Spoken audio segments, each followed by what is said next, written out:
bagong update sa Pi Network about sa KYC. So ito ay isang form, okay, para dun sa mga hindi pa naki-KYC. So ang sabi dito, una nyong gagawin, pupunta kayo sa Pi browser at ilagay nyo ang kyc.py sa search bar. Tapos mag-KYC kayo kung possible sa inyo. At kung hindi naman kayo naka-KYC or walang naibigay sa inyo, walang option na mag-KYC pag na-search nyo yung kyc.py, ang ibig daw sabihin yan ay yung account nyo ay na-identified ng system na na-associate siya sa violations. Ibig sabihin may na-violate kayo. Okay?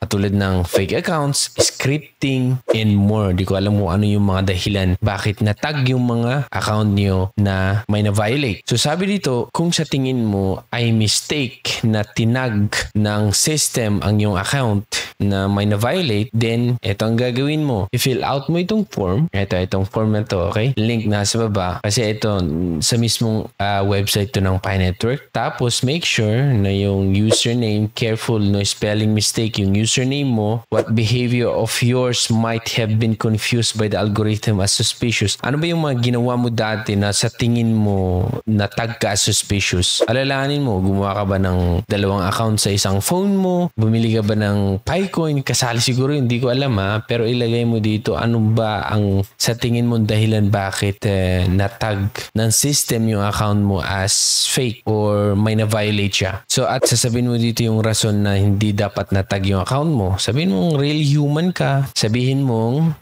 wala kang maalala. Ibig sabihin mong totoo kang tao. Hindi ka naman nag-create ng mga doble-doble account at sa tingin mo wala kang na-violate kasi wala kang maalala. Tapos dito sa last, I'm not able to start a KYC application. True. Okay, so eto, hindi ka pa naki-KYC, true ang ilagay mo kung hindi ka dumaan sa KYC. Pero pag dumaan ka tapos na pending or merong mga ibang issue na nabanggit, ibig sabihin nag-try ka na mag-KYC, ang i-check mo etong pangalawa. Pero pag wala pa talaga, hindi ka nakapag-KYC, eto lang, true ang ilagay mo. Okay? So yan lang ang update natin dito sa Pi Network. Ito siguro yung dahilan, karamihan, bakit hindi na KYC ang dahil na-tag ng system na ang mga accounts ng karamihan ay mga bot. Alam ko, mistake sa mga yun, kaya nga kailangan nyo mag-submit ng form at sagutan ng maayos itong form na ito. Yung link nasa baba mga Lodi para ma-check nyo. Okay?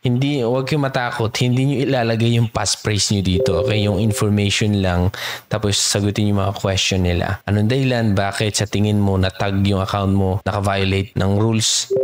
Okay, tapos anong dahilan bakit hindi dapat matag yung account mo as fake or may na-violate na rules? Yun lang ilagay mo. At siguro antayin na lang natin after ka mag-submit, antayin mo na lang kung ano sasabihin nila. Ayan lang mga Lodi, ang Pi Network update tayo, bagong update to. Ako si Trogen, thank you so much for watching. Bye.